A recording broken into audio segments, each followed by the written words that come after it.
Netanyahu कह रहे हैं मैं तो मारूंगा तक में जरूरत रहेगी। ताकतवर तरीन आप मिलिट्री देख रहे हैं इस वक्त, लेटेस्ट वेपन्स जो दुनिया में किसी के पास हो सकते हैं वो इस वक्त इसराइल के पास है। उनका जो आयरन डोम है वो दुनिया में बेस्ट टेक्नोलॉजी कहा जाता है कि वो प्रोटेक्शन के लिए, एयर डिफेंस सिस्टम कि कोई भी रॉकेट आएगा तो खुद ब खुद इनके एक्टिव हो जाते हैं मिसाइल और उस रॉकेट को फजा में ही तबाह कर देते हैं। ये लेटेस्ट तरीन है। इसके अलावा उनके पास लेटेस्ट तैयारे हैं, लेटेस्ट नेवी, ये सब कुछ है। हमारे दिलों में पैसे का खौफ, IMF का खौफ, FATF का खौफ, अमेरिका का खौफ, फलाने का खौफ, उन्होंने इतनी जगह बना ली है कि अल्लाह के खौफ की शायद कोई जगह वहाँ बाकी नहीं रही। कि आज उन लोगों के लिए भी शर्म का मुकाम है जिन्होंने उस वक्त इजराइल को तस्लीम किया। आज उनके पास कहने को कुछ भी नहीं है, लेकिन सूरत हाल और प्रेशर इतना बिल्ड है कि शायद अब कुछ ना कुछ किसी ना किसी को करना पड़ेगा ही पड़ेगा, ना चाहते हुए भी। जी उसामा। सुमैया देखें, पाकिस्तान ने तो आज तक तस्लीम किया ही नहीं और ख़ुद श्री मज़ारी साहिबा ने हाल ही में ये बात कही एक जगह पर इस्लामाबाद में ही कि पाकिस्तान पर बहुत ज़्यादा दबाव था इसराइल को तस्लीम करने के लिए। लेकिन क्या उन मुल्कों ने जिन्होंने हाल ही में तस्लीम किया इसराइल को, बड़े गले भी मिले, उनसे सिक्योरिटी पैक्ट्स भी कर लिए, कोई उन्होंने इंडिकेशन दिया कि हम इस पर वापस जा रहे हैं? कोई उन्होंने ऐसी बात कही है? कुछ तो कर ले, इतना तो कम से कम वो कर सकते हैं कि उनको कहें कि जनाब ये आप अपना सफ़ीर वापस ले जाएं, कुछ तो करें वो। ये इनमें इतनी बेहिसी है कि इनको कोई परवाह नहीं है। और आज ये जो एक बना हुआ है, एक दबाव बना हुआ है, कोई माने ना माने लेकिन इसराइल पर एक दबाव है। आज अमेरिका को भी वहाँ पर वीटो करता है। मुनाफिकत देखें, बाद में जाके कहते हैं कि जी हमने सबूत मांगे हुए इसराइल से कि जो बिल्डिंग्स तबाह की गई हैं, चूँकि उनकी अपनी AP की बिल्डिंग थी जो तबाह हो गई, तो जनाब ये सबूत दें कि यहाँ पर हमास का था, हमें अभी तक कोई सबूत नहीं आए। फिर ये कि जनाब बाइडन तो मुसलसल दबाव डाल रहे हैं, ये दो नंबरियाँ कर रहे हैं सब। तो ये अब देखिए कि इसराइल पर ये जो इस वक्त दबाव है, जब ये खत्म हो गया इन्होंने फिर गले मिल जाना है। नहीं तो उसामा फिर इसका क्या हाल होगा? अब अगर ये इजरायली वजीर आजम का तो कलेजा ठंडा ही नहीं हो रहा, वो तो कह रहे हैं कि हम तो बमबारी करते रहेंगे जब तक कि ज़रूरत होगी।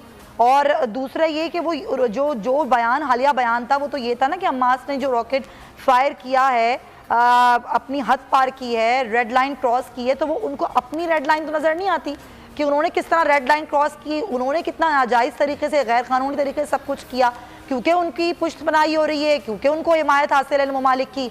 और वो ज़ाहिर जिस तरीके से जुल्म ढा रहे हैं, रोकने वाला कोई नहीं। अगर आज कोई हल निकलता है तो क्या आपको लगता है कि वो अपने बयान पर, इस मुआहदे पर, जो भी मुआहदा होता है, जो भी इसका हल होता है, उस पर कायम रहेंगे? देखिए, मुझे इसका कोई देर पा फौरी तौर पर तो मुआहदा होता नजर नहीं आ रहा। देख, चीन भी कह रहा है, तमाम कह रहे हैं 2 स्टेट सोल्यूशन, 2 रियासतें हों। अब उनको पता है इसराइल को यहाँ से कोई निकाल तो सकते नहीं, लेकिन चलें आप फ़लस्तीन को एक अलग रियासत दे दें। लेकिन रियासत का मामला यह है, रियासत का मतलब यह है कि इसराइली अपने फैसले खुद कर सकेंगे, कम से कम उसके बाद ये रियासत होगी। और अब मजीद इसराइल जो है 90% आखिर पर कब्जा करने के बाद बाकी जो 10% रह गया उस पर अब कब्जा ना करे। रियासत बन जाएगी तो उनकी अपनी कोई पुलिस फोर्स होगी, रियासत बन जाएगी तो उनका कोई अपना सेहत का निज़ाम होगा, कोई पानी का, बिजली का, कोई शायद आगे चल के शायद अगर ये इन्होंने इजाजत दी कोई उनकी फोर्स ही बन जाए। आज ना उन बेचारों के पास कोई नेवी है। देखिए, दुनिया की तारीख में शायद ऐसा कोई नहीं होगा। अब जिस तरह से आप देख रहे हैं कि जिस तरह हुमा बकाई साहब ने फरमाया कि ताकतवर तरीन आप मिलिट्री देख रहे हैं इस वक्त, लेटेस्ट वेपन्स जो दुनिया में किसी के पास हो सकते हैं वो इस वक्त इसराइल के पास है। उनका जो आयरन डोम है वो दुनिया में बेस्ट टेक्नोलॉजी कहा जाता है कि वो प्रोटेक्शन के लिए, एयर डिफेंस सिस्टम कि कोई भी रॉकेट आएगा तो खुद ब खुद इनके एक्टिव हो जाते हैं मिसाइल और उस रॉकेट को फजा में ही तबाह कर देते हैं। ये लेटेस्ट तरीन है। इसके अलावा उनके पास लेटेस्ट तैयारे हैं, लेटेस्ट नेवी, ये सब कुछ है। और यहाँ पर आप यकीन करें, जितना तो ये तालिबान और अमेरिका में फर्क था अफगानिस्तान में और उस अमेरिका को शिकस्त हुई, ये उससे भी ज्यादा फर्क है। ये मैं आपको, क्योंकि इनके पास तो पत्थर है बेचारों के पास, उनके पास फिर वेपन्स वही तो बात है ना उसामा, जंग तो तब होती है दोनों फरीकैन लेस होते हैं हथियारों से। ये तो जंग नहीं है ना, ये तो दहशतगर्दी है, जिसमें एक फरीक सिर्फ बमबारी कर रहा है, दूसरा फरीक निहत्ता है। बिल्कुल ऐसे ही है। और अब ये जिस तरह से मैं समझता हूँ ये जनरल असम्बली का इजलास बुलाना, ये भी एक ना सिर्फ अमेरिका के मुंह पर थप्पड़ है, बल्कि जो भी इसराइल का साथ देंगे आप देखेंगे इंशाल्लाह यहाँ पर आवाज़ उठेगी। इसको तो हमें मानना चाहिए कि ये एक बड़ी डेवलपमेंट है। हाँ, ये ज़रूर है कि ये काफ़ी नहीं होगी या हम ये कहें कि इससे इसराइल रुक नहीं रहा, मगर उसके खिलाफ आप देखिए कि इंटरनेशनल क्रिमिनल कोर्ट में चले गए हैं रिपोर्टर्स विदाउट बॉर्डर्स, तो ये उसके ऊपर एक प्रेशर इंटरनेशनली ज़रूर बिल्ड हो रहा है और अल्लाह करे कि प्रेशर बिल्ड होता रहे। और जिस तरह से तुर्की कह रहा है, जिस तरह से पाकिस्तान ने इसका इशारा भी दिया है कि एक इंटरनेशनल पीस कीपिंग फोर्स हो اور یہاں تک کہہ رہے ہیں ترکی آفر کر رہا ہے کہ جو ہم خیال ممالک ہیں اسلامی ممالک وہ اس پر آگے بڑھے. طیب اردوان روس اس پر بات کر چکے ہیں. تو یہ ایک ضرور بہت بڑا انیشیٹو ہو سکتا ہے, اگرچہ ابھی یہ بالکل ایک خیالی بات لگ رہی ہے, لیکن اگر یو این کی پیس کیپنگ فورس ہو سکتی ہے تو ایک اسلامی ممالک کی اس طرح کیوں نہیں بن سکتی. او آئی سی تو خیر بننے نہیں کبھی نہیں دے گا, یہ تو میں آپ کو لکھ کر دینے کو تیار ہوں, لیکن اگر ترکی اس کا انیشیٹو لے رہا ہے, وہ اس کے لیے ملٹری بھی اور فائنینسی بھی پرووائڈ کرنے کی بات کر رہا ہے, تو پاکستان ساتھ آ جائے, ملائیشیا ساتھ آ جائے, آپ یقین کریں اسی سے اس کے اسرائیل کے پاؤں ہل جائیں گے انشاءاللہ کہ جناب یہ فورس. لیکن وہ مسئلہ آ جائے گا پھر ہمسایوں کا, کیا لبنان اجازت دے گا, ہم نے یہاں سے کیا ڈائریکٹ ٹروپس جا کر پھینک دینے, مصر کیا کر رہا ہے, لبنان کیا کر رہا ہے, اردن کیا کر رہا ہے, وہ تو اس کے پہلے غلام بنے ہوئے ہیں, ہاتھ جوڑ کے اسرائیل کے آگے بیٹھے ہوئے کہ جو آپ کہیں گے جناب. وہ تو بارڈر تک نہیں کھولتے فلسطین کے لیے, اسرائیل کی اجازت کے بغیر وہ تو بارڈر بھی نہیں کھولتے کہ ان فلسطینیوں کو کوئی امداد ہی پہنچ جائے, کہ ان تک کوئی چیز ہی پہنچ جائے, وہ بھی اس کے غلام ہیں وہاں پر. وہاں تو یہ حال ہے, تو کس سے بندہ امید رکھے کہ آخر کیا وجہ ہے کہ 50 سے زیادہ مسلمان ممالک کچھ نہیں کر پا رہے.